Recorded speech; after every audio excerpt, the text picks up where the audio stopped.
техникийн шин чанартай нэлээ юм одоо тайлбарлах учраас та хэд сүүлд нь асуух тодруулах зүйл гарвал энийг хараа явчих болно гэсэн үг. За одоо энэ огш юм чим өгшөөр ороод ирэн таарчин. За эхлээд юу танилцуулах вэ гэхээр за хичээлүүдийн хувьд ямар хуваарлалт яаж хийсэн бэ гэдгийг эргээд нэг бүгдээрээ санджээ. За энэ дээр бол Батцүрэн багш домааны төслийн хүрээнд хүрээлэн буу орчны мониторинг хяналт шинжилгээ гэдэг хичээл. За асуу тодруулах зүйл манайхан шууд асуугаа явчаарай. За би болохоор байгаль орчны аудитын холбоотой хамтраад байгаль орчны аудит хичээлийг ариун санаа багш бол ерөнхий агуулгыг гаргаад өгсөн байгаа. За энийг холбоогоор яриад хэлэлцүүлсэн. Одоо тэгэхээр хичээл боловсруулах ажил бол би хийнэ гэсэн үг. За оюун чимэг багш хин хоёр их чимэг хоёр хамтраад за домооны төслийн хүрээнд тогтвортой хот хичээлийг за Алтан сүх оюун чимэг хоёр хамтраад олон улсын хөрөнгө оруулалтын хүрээлэн буу орчны бодлого их зүй гэсэн хичээлийг ариун санаа багш Батлгэр багш хоёр хамтраад инновацийн төслийг за инновацийн төсөл гэдэг нөө Мойсаас авсан инновацийн төслийг хэлж байгаа. Инновацийн төслийн хүрээнд хүрээлэн буу орчны өвдөл боловсруулалт гэдэг хичээлийг за энийг ардан зүгээр судалгааны арга зүйгээ бид тодруулсан байгаа шүү. За ерөнхийд нь Алтан сүх би өөрөө ахалж агаад бүгдээрээ нийлээ. За бүгдээрээ гэдэг нь одоо манай номны орчуулганд орсон би тэд бүгдээрээ гэсэн үг. Инновац төслийн хүрээнд хүрээлэн буу орчин гэсэн хичээлийг хийн. За Батлгэр багш инновацийн төслийн хүрээнд хүрээлэн буу орчин нөлөөлөх байдал болон эрсдлийн үнэлгээ хичээлийг за би чи шээрлэггүй л яриад яг архин гарааг байгаа юм байл та өнөдөр. Шээрлжээ л та нартай яриад гэж бодоод байсан шүү дээ би. За энэ саяны ярьсан зүйлүүд байна. За Батлгэр багш ариун санаа багш хамтраад инновац төслийн хүрээнд уур амьсгалын өөрчлөлт гэсэн хичээл өөрөөр бил нийтдээ 8 хичээл ингээд боловсруулна гэсэн үг. За ерөнхий агуулгын хувьд бол үндсэндээ та хэдтэй бүгдээрээ бичилж уулзахдаа агуулгаа бол ярьсан. За жишээ нь уур амьсгалын өөрчлөлт гэдэг хичээлээ болохоор за би ариун санаагийн микийг хаач. Мьют болдгүй юм байна. Окей. За жишээ нь Батлгэр ариун санаа хоёрын хамтран боловсруулах инновац төслийн хүрээнд бол уур амьсгалын өөрчлөлт гэдэг маань зүгээр уур амьсгалын шинжилгээ ухааны нэлээд үндэстэй зүйлүүдийг угаасаа нөгөө бидний орчуулсан хүрээлэн буу орчин номон дээр байгаа тэндээс нэлээд оруулна. Тэгээд зөвхөн одоо уур амьсгалын өөрчлөлт ингээд явж байна гэхээс гадна тэнд одоо дасан цогцох байдал тийм ээ бусад зүйлүүд нэлээд өргөн хүрээтэй хамарнаа гэсэн ийм агуулгаар явж байгаа. За тэгээд хоёр хичээлийг бэлтгэх за PowerPoint-ийн загварыг боловсруулж өгсөн байгаа. За тухайн загвар хоёр файл байгаа. Нэгдүгээр нь болохоор домааны нөгөөх нь нуум гэсэн хоёр файл байгаа. Энэ хоёрыг одоо саяны хэлсэн төслүүд жишээ нь Батцүрэн багш бол за домааны төслийн хүрээнд хүрээлэн буу орчны мониторинг хяналт үнэлгээ хичээлийг боловсруулах тул домааны гэсэн нэртэй PPT слайдуудыг загварыг ашиглана гэсэн үг. За тэгээ ерөнхийдөө дижитал профессор студенттэй бол ярьсан байгаа. За тэдний гол үндсэн тоног төхөөрөмжүүлсэн 1000 инженер төслийн хүрээнд хамгийн сүүлийн үеийн маш сайн тоног төхөөрөмжтэй болсон. За өөрөөр хэлбэл та очиод суугаад хичээлээ бичүүлэхэд тэр юу чинь видео хичээл чинь сүүлд нь ямар нэгэн эдит хийхгүйгээр шууд бэлэн болдог. Өөрөөр бичүүлээд дууслаа хичээл чинь бэлэн болно. Тэгээ тэр доор нь одоо таны ярьж байгаа яриа эд чинь шууд нөгөө текст хэлбэрээр хөрөөд гараад ирдэг. Тийм их айтайхан болсон байлээ. Тэгэхээр хэрвээ та өөрийнхөө хариуцсан хичээлийг дижитал профессор студиэд бичүүлэх бол хатан зоригтой утсан дугаар нь байгаа. Эртхэн шиг холбогдоод хуваар идрээ тохироорой. Гэхдээ заавалчгүй хатан зориг дээр очиж одоо дижитал профессор студиэд бичүүлнэ гэсэн үг биш. Өөрөө зүгээр ноутбукаа ашиглаад хийж болно. За гэхдээ энэ тохиолдолд бол сүүлд нь эдит хийх эднэргээд одоо өөрөөр хэлбэл тийм техникийн ур чадвар танаас нэлээд шаардах болно. За энийг та бүхэн өөртөө шийдэн дизээ. За тэгэхээр би хоёр юу маань хоорондоо нэлээд ижилхэн учраас би домааны төсөл дээр тулгуурлаа ярьчих. За харагдаж байна уу энэ PPT-ний үн. Тэгэхгүй бол би ч одоо харагдаа гэж бодоод яриад байсан. За тэгэхээр за энэ дээр ямар зүйлүүдийг харгалцсан бэ гэхээр за тухайн санхүүжилт өгж байгаа Европын холбооны домааны төслийн өөрийнх нь нөгөө брэнд лого түүний одоо өнгө тэр одоо ногоон тий өнгө ба штэ. Тэгээд энэ дээрээс Монгол Улсын их сургуулийн өөрийнх нь бас тэр нөгөө брэнд логоны үсгийн фонд өнгө за мөн оюуны өмчийн газраас бас тавьж байгаа шаардлагуудыг бүгдийг одоо хооронд нь сайхан хольж утгаж байгаа энэ загварыг гаргасан байгаа. За тийм учраас тухайн хичээлийн эхэнд болон төгсгөлд хоёуланд нь тэр оюуны өмчийг анхааруулга гэдэг зүйл байж байгаа гэсэн. Энийг бол яг энэ юунуудаа хоёуланд нь оруулах ёстой гэсэн тийм шаардлага тавьд юм байна. За тухайн хичээлээ та бүхэн бүгдийг одоо бэлтгээд файл болгоод өөрөөр видео файл болгосныхаа дараа бид нар оюуны өмчийн газарт мэдүүлэг өгөөд өмнө нь нөгөө оюунаа багш одоо бидний авч ирсэнтэй адилхан зохиогч эрхийн гэрчилгээ авна. За энийг авснаар тухайн багшийн хувьд за танаас өөр хүн энэ хичээлийг одоо юу гэдэг дур мэдэн заах ирэхгүй. Өөрөөр хэлбэл та оюуны өмчийг эзэмших буюу одоо зохиогч болчихж байгаа учраас Монгол Улсын их сургууль зохиогч хоёр хоорондоо зөвшөлдсөний үндсэн дээр л тэрийг өөр багшид заалах хэсэг асуудлыг шийднэ үхээс биш хэн нэгэн хүн одоо хөтөлбөрийн зохицуулагч гэдэг юм уу одоо би ч юм уу эсвэл хэн нэг нь шууд оюуны хичээлийг одоо өөр багшаар ариун санаа багшаар оруулна гэсэн тийм юу үүсдэггүй бас нэг атайхан. Өөрөөр та өөрийнхөө ажлын байрыг бас баталгаажуулж ин гэсэн үг. За дээрээс нь янз бүрийн ажлын үнэлгээ янз бүрийн ороод явна гэсэн үг. За тэгэхээр ерөнхий өнгөний за зохицол бол нэг юм нэг цайвраас юм одоо өнгөний уусалтай нэг ногоон ч юм уу номин ногоон өнгөний ийм уусалтай. Тэгэхээр энэ дээр та бүхэн ямар нэгэн одоо өөрчлөлт хийх бол шаардлагагүй шууд энэ өгсөн загварын дагуу явна. За энэ дээр хичээлийн нэр мэр юмд бичих нь ойлгомжтой шууд ингээ орлуулаад бичиж явуулсан тийм ээ. За гол нь энэ цахим лекц семинар лаборатори гэдэг сонгоно хэрвээ лекцод мэдээж ойлгомжтой лаборатори юунуудыг хасчин гэсэн үг тийм үү. За тэгээд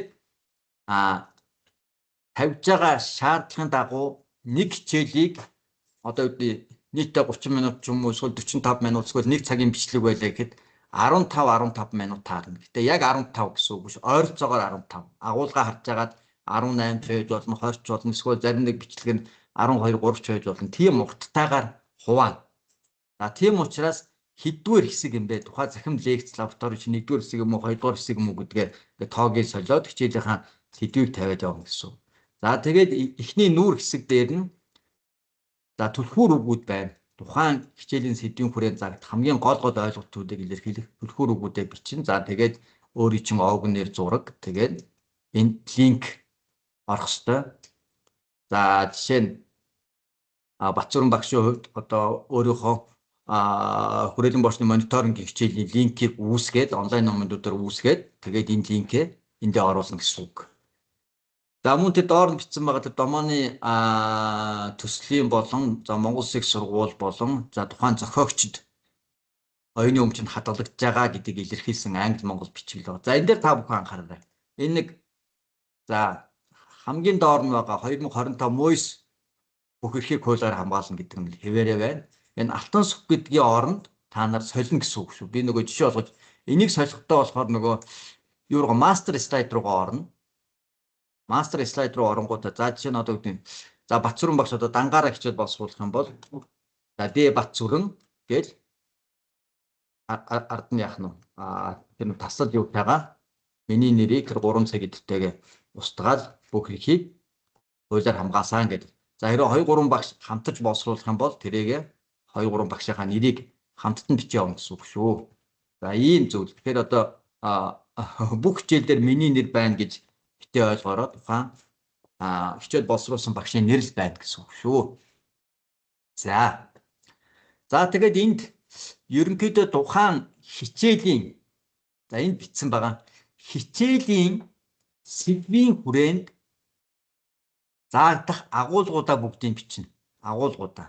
За тэнгуүдээ тухайн видео хичээлийн одоо юу гэдэг нэгдүгээр хэсэг, хоёрдугаар хэсэг бол за энэ одоо хичээлийн хүрээнд үзэх агуулгын нэгдүгээр одоо хэсэг, хоёрдугаар хэсэг нь энэ удаагийн одоо видео хичээлээр заагдана гэдэг хичээлийн эхэндээ тайлбарлаад за хоёр дахь хэсэг нь бол яг үргэлжлээд одоо юу гэдэг гурав дахь хэсэг заагдана, за дөрөв дахь хэсэг гэдэг юм уу энийг хэлээ явна. Өөрөөр хэлбэл тухайн хичээлийн агуулга бүгдийг бичнэ. Өөрөөр хэлбэл бичлэгийн хэсгийнхаа агуулгыг гэж тухайн хичээлийнхаа агуулгыг гэсэн. За тэгээд за нэг хичээл дээр одоо юу гэдэг ойролцоогоор нэг одоо 5 эсвэл 6 эсвэл 7 гэсэн хувилбараар байж магадгүй гэд хийцэн. Тэгэхээр тэрийгэ та бүхэн өөрсдөө эндээсээ харж байгаа сонгоно.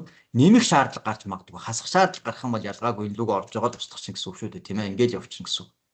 Устгаад явчихна. За нэмэх шаардлагатай бол тэгээд үнэс 7 дээрээ нэмээд явнаа гэсэн үг шүү. За тэгэхээр эндээс та бүхэн сонголтоо хийчих нь байна. За энд шаардлагууд байгаа. За шаардлагууд. Оюуны өмч ямар нэгэн зөрчилгүй байна. Өөрөөр таны боловсруулсан видео хичээл хэрвээ интернет болон бусад одоо юунуудаас их сурвалжуудаас хичээл авч ашигласан тохиолдолд тухайн газраас эсвэл одоо нээлттэй их сурвалжаас авч байгаа одоо тэр видео линк тэр юунуудыг нь бол оруулна. Тэрнээс ш ямар нэгэн их сурвалжийн дуртахгүйгээр бусдын материалыг шууд авч ашиглахгүй гэдэг бол бүгд академик ёс зүйн хүрээнд бүгд мэдж байгаа. За жишээ нь бид нар сая энэний өмнөх техникийн семинар дээр яригдсан тэр Солонгос нөхрийн ярьсан судалгаанд ашигласан юу бол жишээ нь би ариусна бат дэлгэрэмжт хоёрт хэлжсэн нэг семинарын хичээл дээр жишээ болгож оруулах гоё юм байна гэх. Тэгэхээр энэний хүрээнд тухайн материалыг олоод оруулахар болвол яг нь тухайн ихтгэл тавьсан хүнээс нь заавалчгүй утсаар ч юм уу ямар нэгэн байдлаар зөвшөөрөл аваад их сурвалжийн болж игэл мэйлэр ч юм уу зөвшөөрөл аваад их сурвалжийн заавал дуртаараа гэсэн.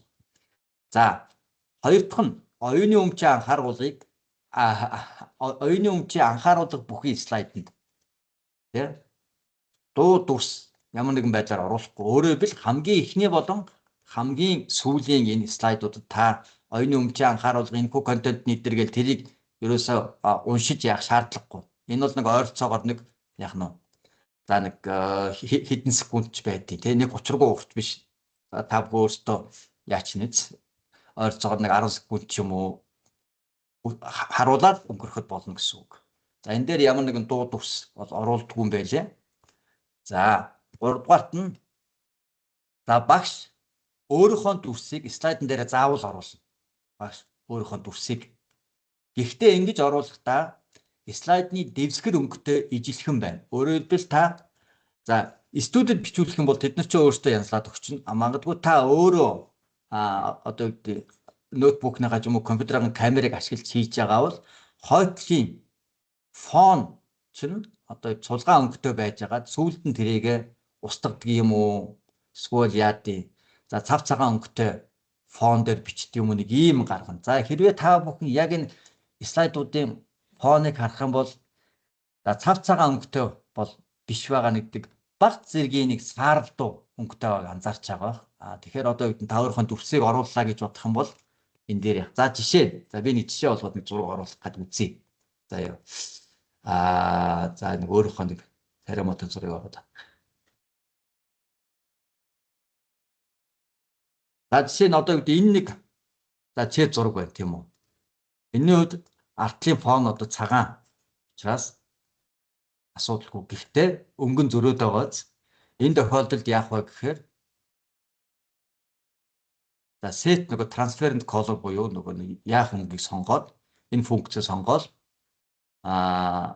зурган дээрээ дараад устгахад артлын background нь арилжиж байгаа юм. Тэгэхээр та цулгаан өнгөтэй энэ ямар ч өнгөтэй байж болно. Тийм зураг сонгохгүй бол эн чинь болохгүй шүү. За жишээ нь ийм дэвсгэртэй байж болно тийм үү.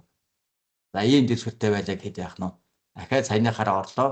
Та нэг видео бичлэг хийсний дараа таны видео бичлэгүүдийн слайдн дээр ийм зураг шиг л харагдана. Ялгаагүй. Тэгээд энийг авлаа идэвхжүүлээд өнгөний арилгах гэсэн.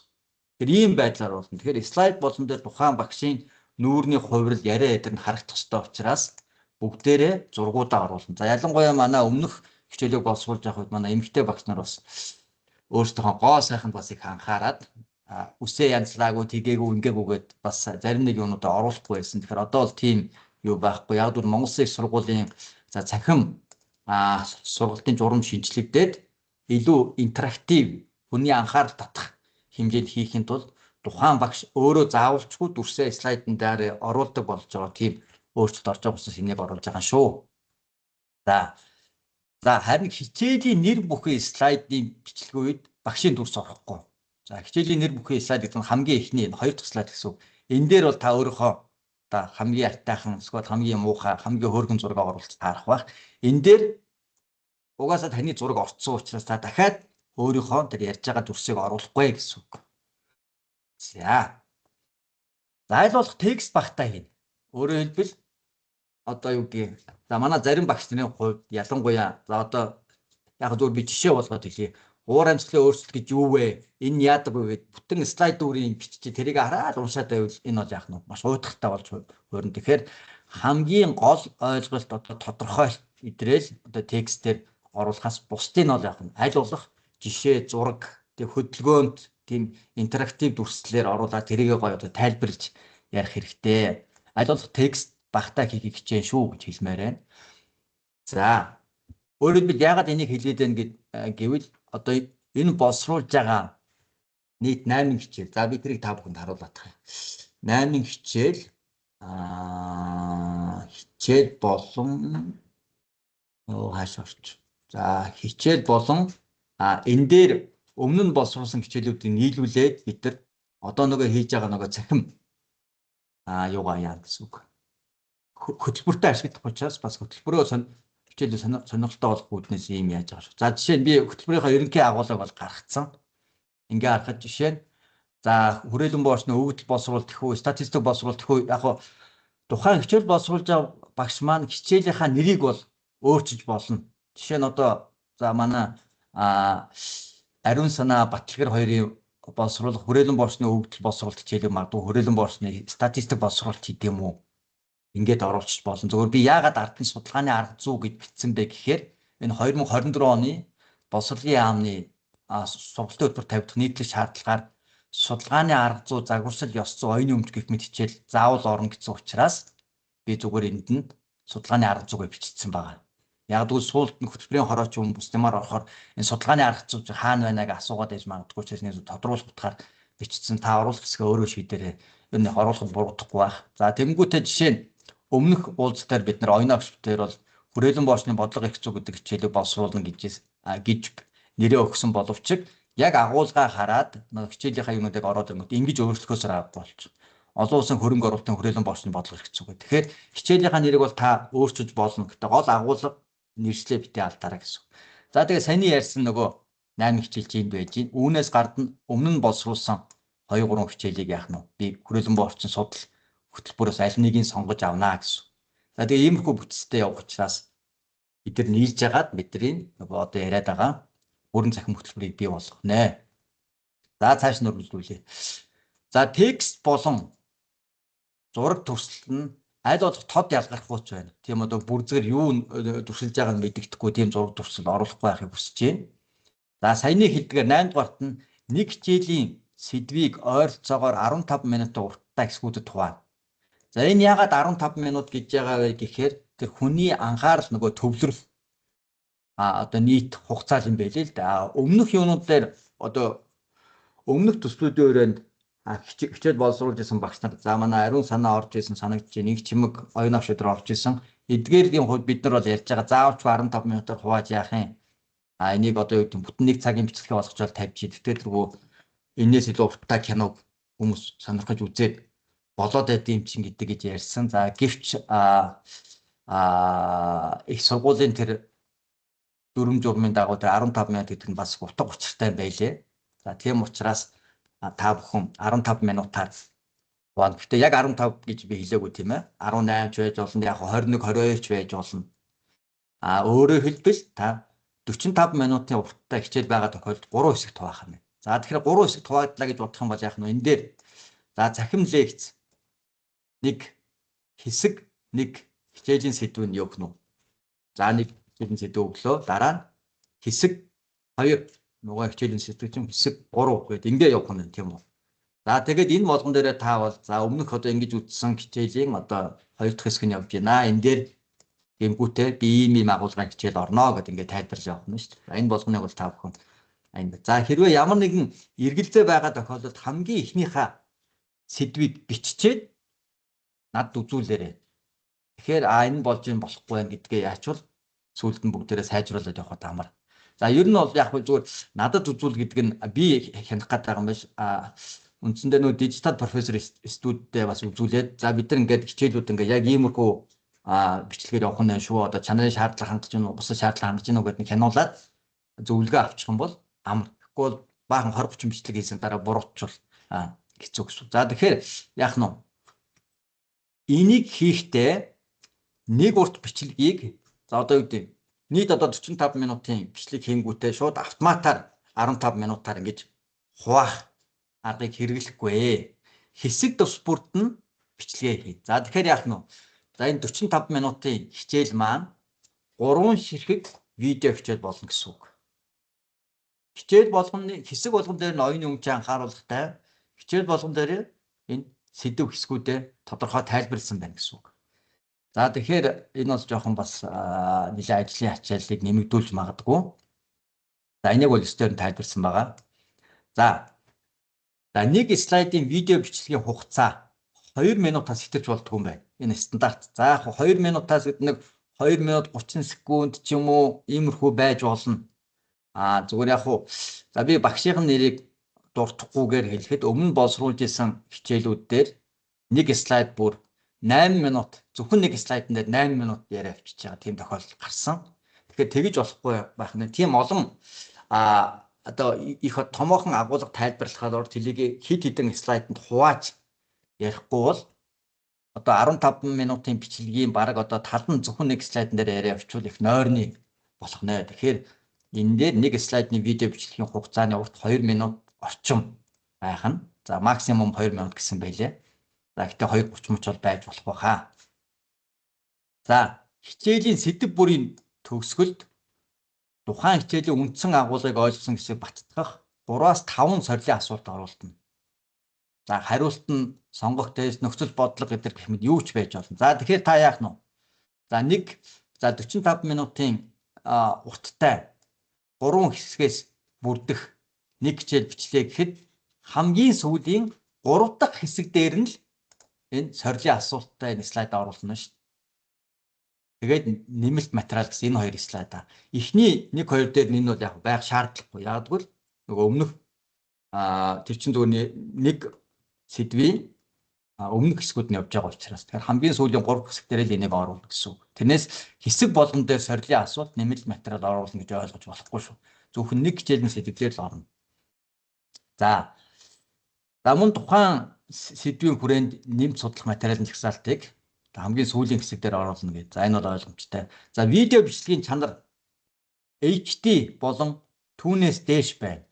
За Full HD, Ultra HD, 4K гэх мэт. Гэхдээ ер нь бол яг хуу HD юм уу Full HD байхад хангалттай. За магадгүй одоо та үнэхээр сайн чанарын камертай дээр одоо 4K дээр бичих юм бол файлын чимд хитрхи том болчихоор YouTube дээр энийг авахгүй тохиолдол гарна. За дээрээс нь нөгөө энэ үнэлээ бүрэн захим хичээл учраас ялангуяа тэрэнд хамрагдж байгаа улсуудын хувьд хитрхи нөгөө дата шаардлагадаад бас нэг тийм нэмэлт зардал гарах эрсдэлтэй учраас ер нь бол HD байхад юм уу эсвэл Full HD хувьдраар. За энийг яах вэ гэхээр та энда нөгөө видео бичлэгээ хийж эхлэхдээ видео камерынхаа тохиргоог HD гэж тохируулна. Дээрээс нь YouTube дээр хичээлүүдийнхаа линкийг нөгөө аплод хийхдээ мөн HD юм уу Full HD гэдэг тохиргоо хийсэх. За энийг бол яг тухайн үед нь хэрвээ мэдэхгүй зүйл гарч ирвэл нэмж тайлбарлаж өгье. За видео бичлэгийн чинь формат MP4 форматаар байна шүү. За янз бүрийн форматууд байдаг те. За тэрнээс биш зөвхөн MP4 форматаар хадгална гэдгээ анхаараарай. За хичээлийнхаа бичлэгийг видео бичлэгийг хийхдээ орчны дуу чимээ байхгүй байх төвшөнд одоо юу гэдэг за цонхоо онгоолгоод хийчдэг гинт машин хажуугаар нь яваад сигналтаад өнгөрчүүл тэгээд дахиад эхнээс нь бичин гэсэн үг. Тэгэхээр тийм аль болох орчноо бүр төсгөөл одоо юу гэдгийг за манай ялангуяа жоохон хүүхдтэй ариун санаа их чимэг дээр яг сайхан бичээж үзсэн хүүхд нь хажуугаар нь ээжээ хол идэг ойрлоо ороод за тэгээд өнгөрөө та дахиад бичгээ эхлэн гэсэн үг тийм ээ. Тэгэхээр тиймэрхүү юмудаа аль болох нөхцлөөс хангаараа гэж бодмоор байна. За яг энэтэй адилхан.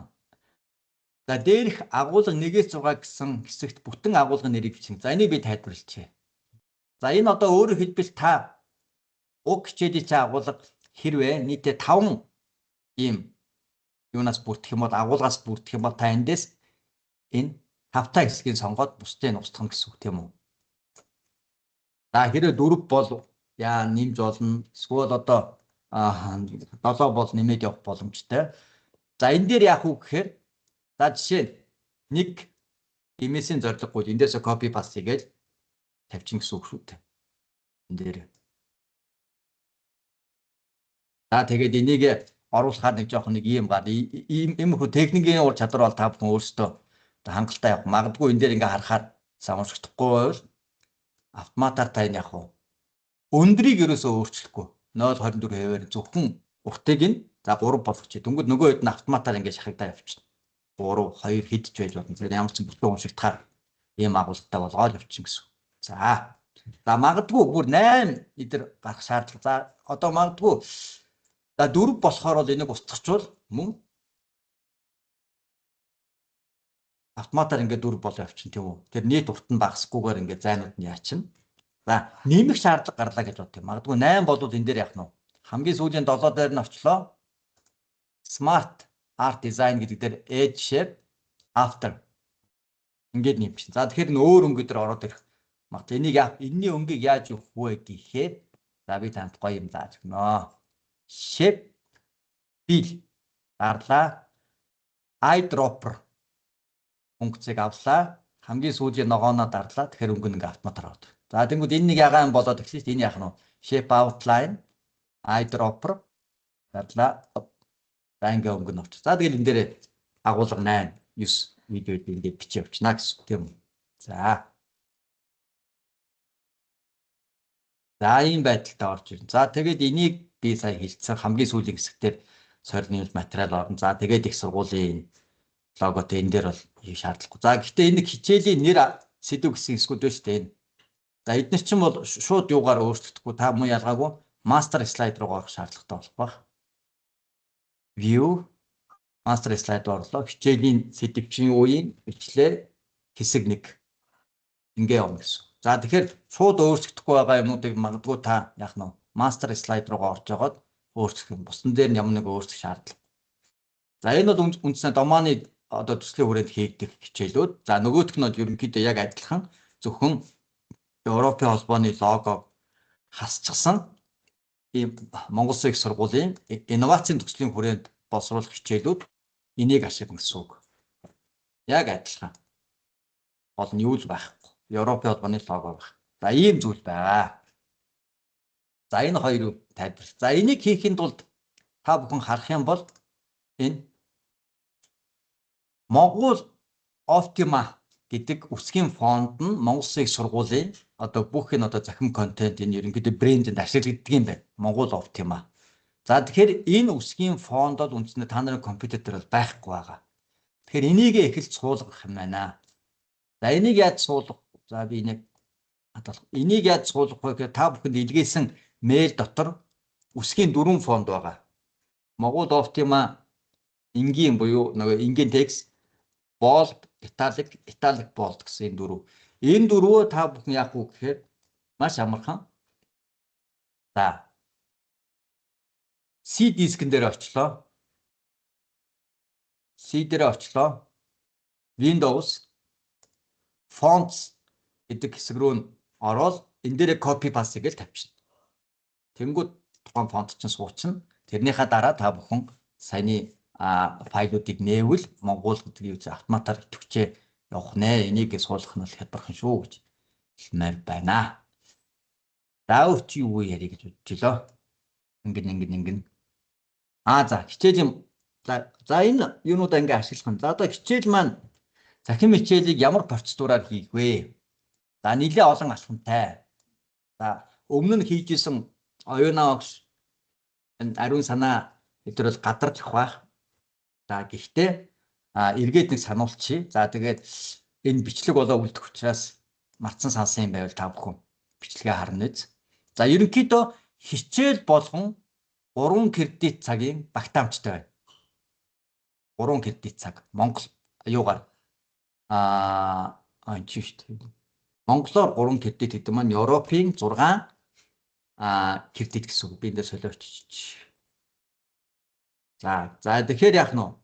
За энэ маань гол нь бүгдээрээ магистрийн түвшний хичээл учраас 12 лекц байна гэсэн үг байна шүү дээ. 12 лекц, 12 семинар. Хэрвээ семинар лаптоптай бол 10-аар 12, дан лекц бол бас 12-оор бүрдээ явах. За тэрийг бол манай багш нар бүгд мэдж байгаа. За хариуцсан багш нарын дээр энэ файлыг та бүхэнд явуулсан. Ингээ. За яах вэ гэхээр энэ маань эхлээд Монгол улсынхаа их сургуулийн түвшин агуулгын анализ хийх. За жишээ нь за би энэ дээр ерөнхийдөө тайлбарлсан байгаа. Энийг та бүхэн хараарай. За агуулгын анализ Монгол улсын их сургуулийн түвшин жишээ нь уур амьсгалын өөрчлөлт нэртэй хичээл нэлээд байж магадгүй. Ялангуяа цаг уурынхан дэм галз зөвхөн. Тэгэхээр тэдний хөтөлбөрийг их сургуулийн нөгөө юун дээр CC-гээр ч юм уу эсвэл их сургуулийн хөтөлбөрийн юу дээр байдаг баха сайтн дээр би байдаг санаад байна. За тэрийг хараад одоо тэднээс юугаараа ялгаатай юм, тэднэртэй ямар давхцалтай юм гэдгээ гаргана гэсэн үг. За дараа нь дэлхийн түвшний бусад нөгөө шилдэг 100 сургуулиудаас ойролцоо болон ижил хичээлийг олж байгаад ийм агуулгаар байх юм байна гэдэг гаргаж ирнэ. За тэгээд энэрийг хийсний дараа хөтөлбөрийн дэд хороогоор ер нь одоо тэнхимийн хөтөлбөрийн дэд хороогоор 2 удаа хилцэгдэн тэрний дараа бүрэлдэхүүн сургууль Монгол Улсын их сургуулийн хөтөлбөрийн хороо гэдэг байдлаар явагдана. Тэгэхээр яг хөө эхлээд тэнхимийн хөтөлбөрийн дэд хороогоор одоо энэ 3 сардаа багтаж орно. За хизээ орох уу гэдгээ манай за дараагийн 2 өдөр орох юм байна шүү. Тэгэхээр манай багш нар эхний 2 алхмаа хийцэн тэнхимийн хөтөлбөрийн дэд хороо дээр танилцуулахад бэлэн байна гэсэн үг. За энийг хийгцэн дараа уг хичээл ямар агуулгаар яаж явах юм бэ? Юу одоо уг хичээлийг судалснаар та ямар мэдлэг ур чадвар авах юм бэ гэх мэт зүйлээ видео танилцуулга хэлбэрээр бэлдэнэ. Видео танилцуулга хэлбэрээр. За өмнө хийсэн зүйлүүдийг бол яг жишээ болгоод би та бүхэнд харуулж болно. Ерөнхийдөө дундын фолдер руу хийж болно. За ялангуяа манай Батцүрэн, Батлгэр хоёр багш өмнө хийж байгаа учраас ямар хүн байх юм бол гэж гайхаж магадгүй. Тэгэхээр би жишээг бол хэрэг та асуувал би өгье. За тэрнээс гадна тухайн хичээлийн постэр танилцуулгыг хий. За энэ хоёр юунд ашиглах вэ гэхээр үндсэндээ бид нар бүрэн цахим магистрийн хөтөлбөрөөр хэрэгжүүлэхтэйгээ зэрэгцээд бид нар зэргийн бус сургалт явуулна. Өөрөөр хэлбэл за чана байгаль орчны аудит гэдэг хичээлийг энэ жил туршиж үзлээ. Байгаль орчны аудит хичээлийг үндсэндээ 3 магистрийн оюутан сонгосон. За тэгэнгүүт өмнө нь бэлдсэн байсан видео танилцуулга болон за построо за өөрийн Facebook хаягаар ерөнхийд нь нэг реклам байдалтай явуулахад нэг хүн жишээ нь мөнгөө төлөөд шууд орж ирсэн. Тэнгүүд нь сертификат өгсөн байна. Их сургуулиас. Тэгэхээр яах нь вэ? Энэ хөтөлбөр бол зөвхөн магистрийн зэрэг авахар илсэн магиструудаас санхүүгийн орлогоо бүрдүүлэхээс гадна зэргийн бус сургалтаар. Тэгэхээр яах нь вэ гэхээр бидний боловсруулж байгаа энэ 7-8 хичээл болгон дээр бид нэр зэргийн бус сургалт буюу одоо их сургуульд аль бие усаар илсээгүй хүмүүсийг илсүүлж аваад мөнгө нь тэгээд одоо бүрэлдэхүүн сургууль ч юм уу хаашаа ч энэ их сургуулийн журмын дагуу мөнгө нь ороод тэгээд эндээсээ хичээл заасан багш манаас тодорхой урамшууллаа. Өөрийнхөө үндсэн цалингаас гадна бас зэргийн сургалтанд хамрагдсан улсуудынхаа тэр чинь одоо нэг оюутан за 300 мянгаар орлоо гэж бодоход за тэрний одоо магадгүй хэдэн хувьч байдгийг. За би тэрийг сайн мэдэхгүй 4 нь уншия. Яг бол нөө зэргийн бус сургалтын журмын ажлын хэсэг гарцсан би тэрэнд нь орцсон байгаа. Тэгээ тэр бол энэ хичээлийн жилдээ багтаж батлагдана. Тэгэхээр тэн дээр ямар байдалтай тусагдана тэр хэмжээгээр тухайн багш бол яг нь урамшууллаа аваа явна гэсэн үг. Тэгэхээр энэ видео танилцуулга болон постэр танилцуулга хоёр нийгэмд бид нар тухайн хичээлийг сурталчилж ашиглана. Сурталчилахад ашиглана. Тэгэхээр энийгээ та бол аль болох сонирхолтой хийвэл үндсэн цалингаасаа гадна бас зэргийн бус сургалт явуулсан тэр нэмэлт орлого олох боломжтой бол. За тэгээ хичээлийн агуулга эдрээ хийснийхаа дараа энэ дээр би баярлна. За ажид олох одоо бид нар сургалтынхаа хөтөлбөрийг боловсруулчин тийм үү? Их сургуулийн юуны дагуу, их сургуулийн форматын дагуу. За урд нь болохоор нөгөө Европын холбооны форматын дагуу өдөр юм бэлддэг бол санаж байгаа. За тэрнтэйгээ яг адилхан бид нар хичээлийн төлөвлөгөөгөө гарна гэсэн үг. За энэ хичээлийн төлөвлөгөө бол одоо яах вэ гэхээр эхлээд нөгөө тэнхимийн хөтөлбөрийн дэд хороогоор орохдоо эдгээрийг ярих шаардлагагүй. За та бол за ингээ их сургууль дээр анализ хийсэн чинь ийм нэртэй хичээл байдаг юм байна, байхгүй юм байна. За бусад одоо дэлхийн түвшний сургуультай харьцуулахад ийм агуулга байдаг юм байна, байхгүй юм байна, ингэж явт юм байна. За ер нь ийм агуулгаар хичээл боловсруулахад болж гин үгүй юу гэдэгт ерөнхий томьёолоор тухайн 8 хичээлийг бүгдийг хариуцсан багш нар өөрөө танилцуулаад тэгээд яах нь. За болж гинөө та энэ агуулгаараа цаашаа хичээлээ боловсруулад явж болноо эсвэл болохгүй гэдэг тэр шийдвэрийг хөтөлбөрийн дэд хорооноос гаргана гэсэн үг. За тэгээд тэрийг авсныхаа дараа бүгдээрээ хичээлийн төлөвлөгөөгөө англи монгол хэл дээр боловсруулна. Би загваруудын дундын фолдер руу бүгдийг хийчин жишээ олгоод за тэгээд энийг хичээлийн төлөвлөгөө боловсруулсны дараа ажил олгогчоос за магадгүй таны хичээлийг хэн үзэж болох вэ? Жишээ нь олон улсын хөрөнгө оруулалтын хүрээлэн боочны бодлого эрх зүй гэвэл за үнэлгээний компаниуд жишээ энэ дээр юу өгч болно? Ажил олгогч гэдэг байдлаар тухайн хичээлийн төлөвлөгөөнд саналаа өгч болно. За жишээ нь хүрээлэн боочны мониторинг хяналт үнэлгээ муу ялгаагүй үнэлгээний компаниуд байж болно. За тогтвортой хот гэх юм бол одоо нийслэлийн одоо тэр хот байгуулалт хариуцсан нэг газар ч юм уу. За байгаль орчны аудит гэвэл аудитын компани ч юм уу, аудитын холбоо ч юм уу. Ийм байдлаар тухайн хичээлд холбогдох ажил олгогчоос санал авна. За бусад ихтэй сургуулиас хайс, тийс тухайн хичээлийг ордог хинч байж болно. Тэр сургуулиудаас эсвэл одоо энэ юун дээр одоо домааны төсөл дээр хамтарч байгаа за дархны хайсаас байж болно. Эсвэл хувийн ихтэй сургуульч байж болно, хамаагүй.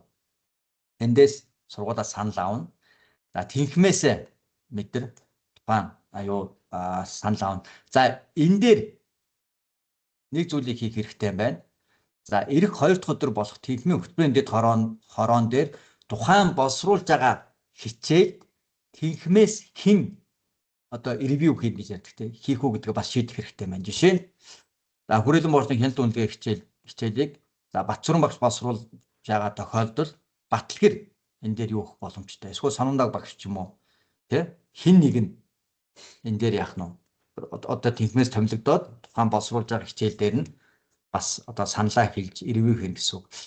За байгаль орчны аудитор хэн байж болох оюун агч ч юм уу эсвэл ордог хэн нэгэн хүн хийн гэсэн үг. За тэгэхээр мөн ялгаагүй эх 7 хоногийн тэнхмийн хурдлаар бид хин тухайн хичээл дээр тэнхмээс томилогдсон шинжээчээр ажиллах бай гэдгээ гарна. За дараа нь за төслийн шинжээчийн санал англи дээр бид нар нөгөө хичээлийнхаа төлөвлөгөөг англи дээр боловсруулсныг юу руу явуулдаг.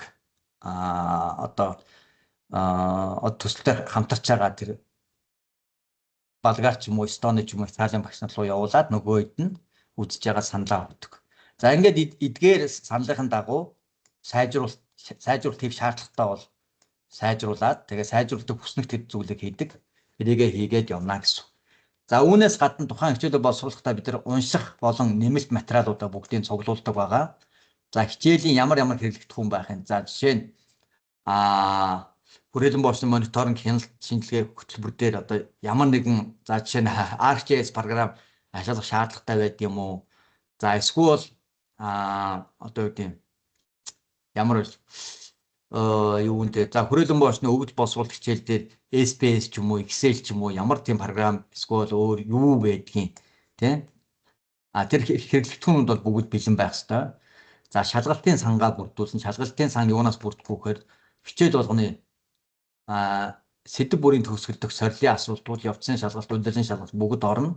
За лекц, семинар, лабораториудын за PPT слайдууд болон видео файлууд аль алийг өгнө.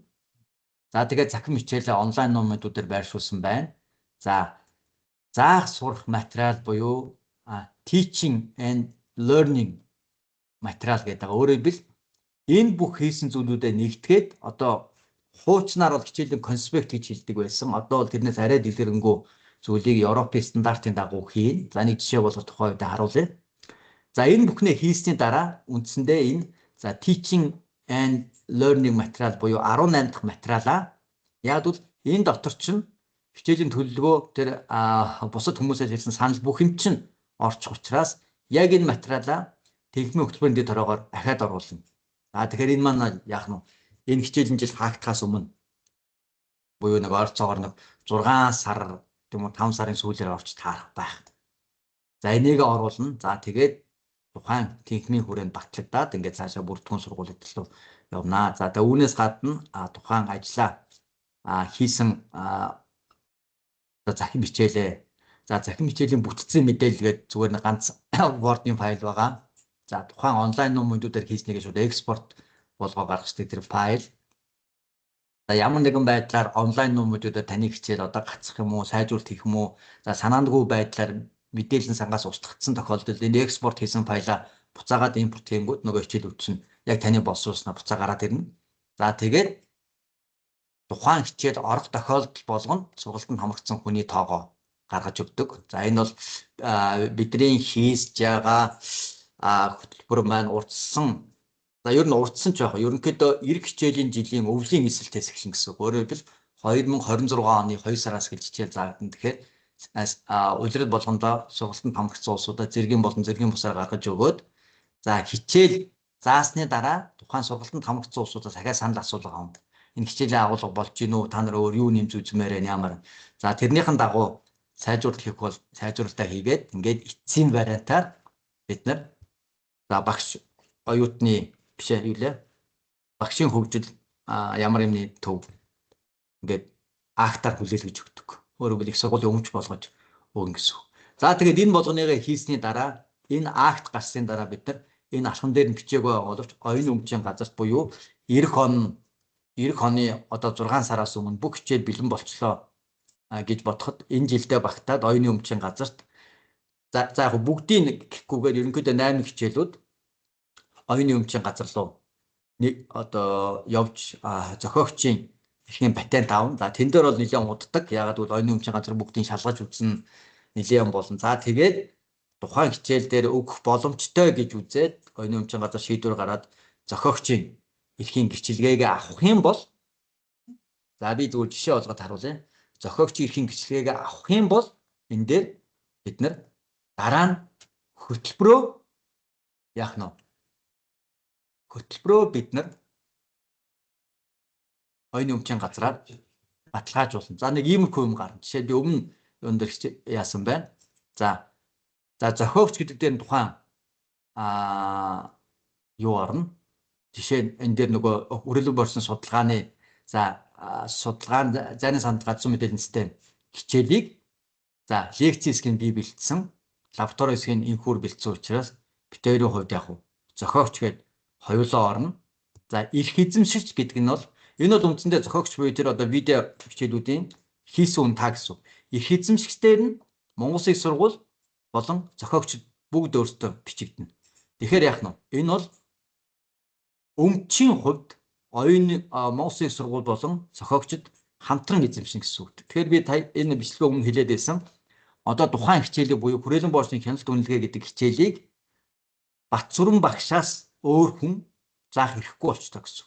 Гэхдээ магадгүй энэ багш өөрөө одоо жилийн чөлөө аваад явдаг ч юм уу ямар нэгэн байдлаар яах боллоо гэхэд Монгол Улсын сургууль зөвсөлчөө за их сургууль гэдэг маань мэдээж хэн нэг хүн хариуцсан тухайн хөтөлбөрийн багш нар байх л та. Тэгээд за таныг байхгүй тохиолдолд энэ хичээлийг нөх орхино гэж авч болно. Гэхдээ энэ маань өөрөө бүрэн захин хөтөлбөр, бүрэн захин хичээл учраас та амьд байгаа тохиолдолд хичээлийг хаанаас орж болно? Хээрийн судалгаанд явж байхдаа, гадаадд товлолтоор явж байхдаа ямар ч асуудалгүй. Тэгэхээр энэ дээр бол нэг тийм үүсэхгүй байх. За тэгээд зохиогчийн эрхчин хуулийнхаа дагуу үндсэндээ 5 жилийн хугацаанд хүчинтэй байдаг. За тэгээд 5 жилийн хугацаанд та хичээлээ сайжруулах шаардлага сайжруулна. Эсвэл ахаад оюуны өмчийн газарт мэдүүлээд тэрийгэ сунгаж болд юм байлаа. 2 удаа биш сунгадаг. Ийм юм байгаа шүү. За ийм дараалал явах нэ. За. Асуух зүйл байна уу манайхан? Өөр чи юу яриа гэж хэлсэн бэ? Дэдэ нэцэлт тэрхүүний тийш та аваа. За би юу яа. За би энэ дээр байна шүү дээ. Яг хэн багш та. За та хэдэд нэг зүйлийг харуулах юм. За энийг ингэж оруулж ирж байгаа хараадах юм. Уурчин төслийн өрөөнд боловсруулсан хаана вэ? Task BP2 курс. За энэ дээр ингээд боловсруулсан ариун санаа огшин боловс хүрээлэн боочны менежмент гэдэг хичээл байж байна. Оюуны огшин тусгай хамгаалалтын газар нутаг байна. Даваа оюуны огшин доктортой хөгжил байна. Их чимгийн хотын логистик гэдэг их мэт хичээлүүд байна. За би өөрийнхөө мэдж байгаагаар зүгээр өөрийнхөө тайлбарлчихъя. Одоо сая энэ нөгөө зохиогч иргэн гिचэлгээ авдаг хичээл. За та бүхэнтэй үндснээ захин хичээлийн гэрээ гэж байгуулна. Одоо төслийн хүрээнд, 2 төслийн хүрээнд хариуцсан хичээл болгон дээрч. За энийг одоо ерөнхийдөө гэрээний загвар эдэрийг би жоохон хүлээгээд байна. Ягаад гэвэл нөгөө Мойсийн захим сургалтын журам шинжилж байгаа учраас энэ дээр бичдэг нөгөө мөнгөн дүн болон их сургууль ямар байдалтай эзэмшхийн, зохиогч ямар байдалтай орцсон гэдэг зүйлүүд шинжлэгдэх магадaltaй учраас би энийг та бүхэнд одоохондоо илгээх боломжгүй. Гэхдээ энэ журам хизээс гараад тэрийг хүлээлгүйгээр та бүхэн маань ажиллая гэж явж байгаарай. За тэрэн дээр нөгөө би та бүхэн мэйлээр мэдгдсэн байгаа нийт хэдэн төгрөг одоо энэ ажлыг хийснийхаа төлөө авах юм бэ гэдэг зүйл чинь бичигддэг юм. Энэ хэдэн төгрөг гэсэн байна. Энэ дээр байна уу?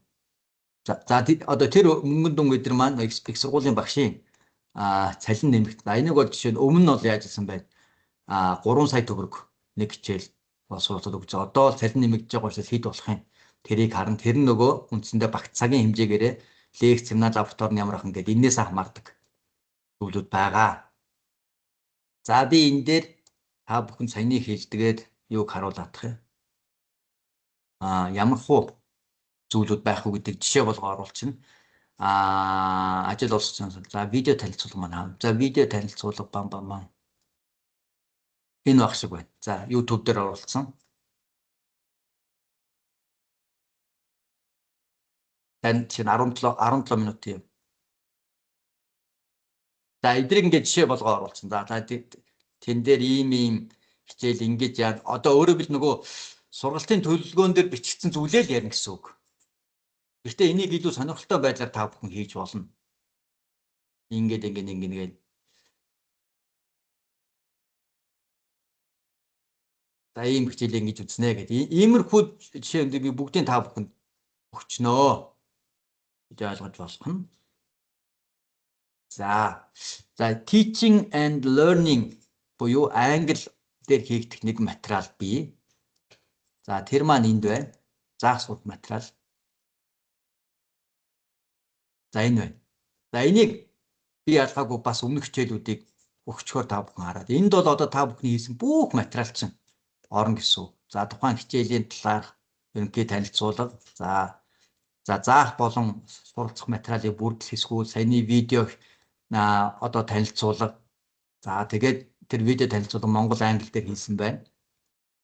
За ямар сургалтын хөтөлбөр юунаас бүрдэж байгаа. За тэгээд нийт 16 лекц чинь видео бичлэгүүд, 16 лабораторийн видео бичлэгүүд нь хугацаа зэрэг энэ зүйлүүдийг бүгдийг өгчнөө. За тэгээд хамгийн гол одоо энэ бол нийтдээ 52 хуудас мэт харагдаж байгаа боловч ердөө ихний 8 нүгэр. Энэ нь та нар бичих зүйл, бусд нь зүгээр өмнө хийсэн зүйлүүдээ зүгээр скриншот хийгээл хавсралт байдалтай л явна гэсэн үг. За ийм зүйл байгаа. Энэ болгоны бүгдийн жишээ болгоо та бүхэн өчгөр болох байхаа гэж бодож байна. За асуух зүйл байна уу манайхаа?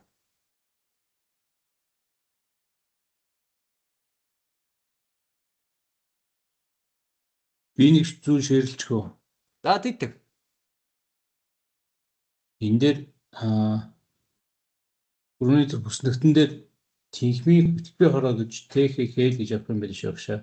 За ойлголоо. Дид хороо гэдгийг нөгөө хуучин тэгс нэрлэдэг гэж байгаа. Тэрийг нь байсан. Тийм ч техник хөтөлбөрийн хороо гэдэг нь явахгүй бол дараа нэг хүмүүс бас илтгэдэг юм бас ярьж магадгүй шүү дээ. За тэгье. Энэ нугасаа юуны нөгөө 22 оны 06 сарын 27 оны 256-гийн юун дээр авчих. Шинжлэгдсэн юм байна тий. За окей. Бас нэг зүйл нь болохоор тэр нөгөө хичээлийн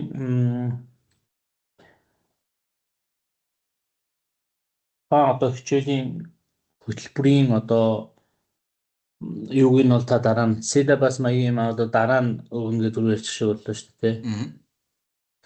Тэр нь болохоор яхаа тодорхой одоо мөсөн бидний хийдэг тэр юунаас арай нэг жоохон өөр загвартай байж нэмэлт материалтай тийм байна юм байна гэсэн үгтэй одоо тэрийг хүлээж байгаа болтой биш үү те.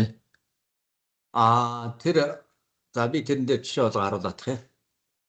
За хичээлийн тодорхойлт бол яг хуу англи монгол хэл дээр хийгддэг. Англи хэл дээрх нь энэ байна.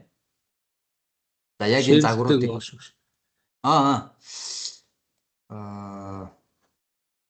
англи хэл дээрх загвар нь бол энэ байна. За энийг бол нөгөө ерөнхий Word файлыг би та бүхэнд өгчнө. Тэгэхээр энэнийхээ дагуу явна гэсэн үг. За монгол нь угаасаа их сургуулийн форматын дагуу явчихна. Их сургуулийн шинэ загвар гэсэн байна энэ багс. За энэ хичээлийн тодорхойлт. Яг үнэ. Гэхдээ хичээлээ бол та нар яаж та монгол хэл дээр бичлэг гэдэг нь бүгд монгол хэл дээр байна. Зөвхөн одоо бичиг баримтын төвшөнд саяны teaching and learning material and syllabus хоёроо англи дээр бэлтгэх нь байна. За би эднийг одоо шууд мартаг өдөр уулзалтын дараа саяны дээр шеэрлсэн байгаа юу руу хийч. Өсөлт рүү хийч.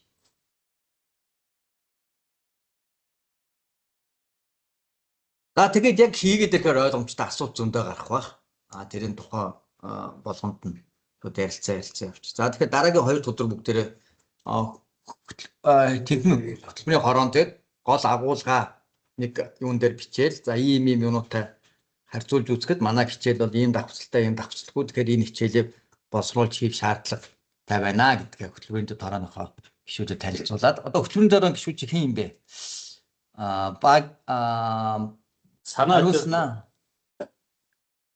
Хариу санаа би тэгээд Гэрэлбаатар Бачуудун гэсэн дахиад нэг нэг төгсөгч байгаа. Тэгээд ийм 5 хүн баг. Айгун байна дөө тэгвэл.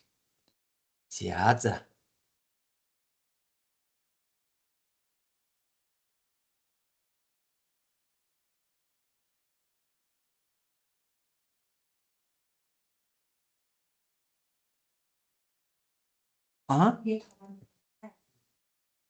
Тийм. Мэл гэрэг шүү дээ. Ирсэн.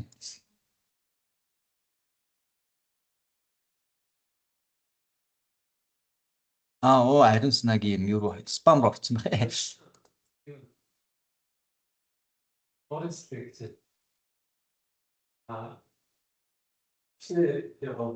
За тэгвэл өнөөдөр хуулцыг дуусгачих тийм ээ. За асуулт авах. За баярлалаа оролцсон та бүхэн. Нэг юм лавцаа. За тэгдэг. Номны орчуулган дээр нөгөө бүлгээ уншия гэдэг нэг дээр ярьж байгаа шүү. За би бичгээ дуусгачих. Энэ юутай холбоогүй юм байна те. Нэг бичлэгчээ дуустдаг л яахгүй л. Энд би өнөөдөр яг нэр энийг байна. Мор гэдэг тэгээд